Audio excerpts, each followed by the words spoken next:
Hey guys, Lisa Lori here, and welcome back to another video. We're going to be talking about, this is I don't even know anymore, week 6, I think, of how to write a book series.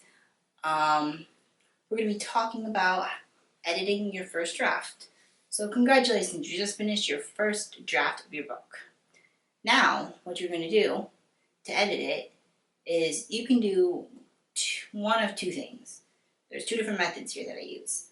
One is, I think this is probably the most common actually. One is you can take like a little break from your story.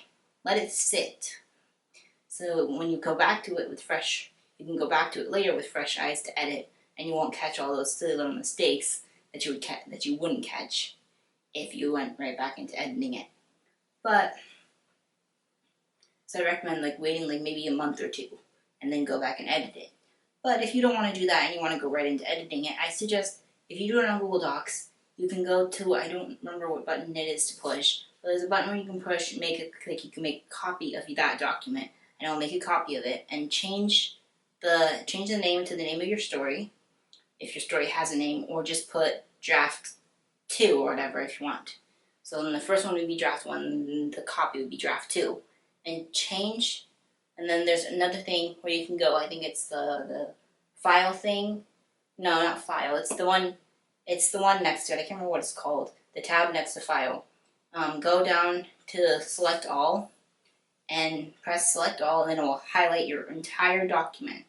Go to the font area, change the font to a different font.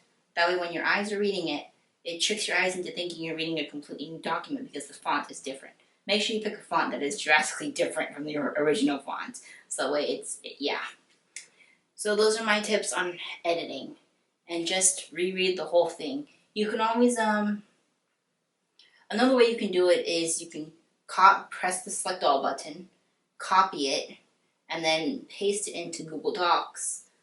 Not Google Docs, Google Translate. Don't translate into another language. Just do that so that it can read the entire document to you.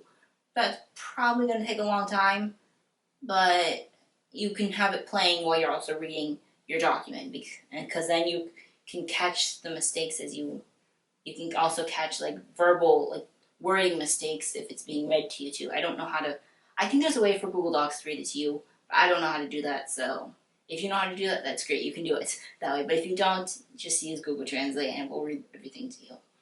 So yeah, so thanks for watching, and have a blessed day, everyone. Love you all.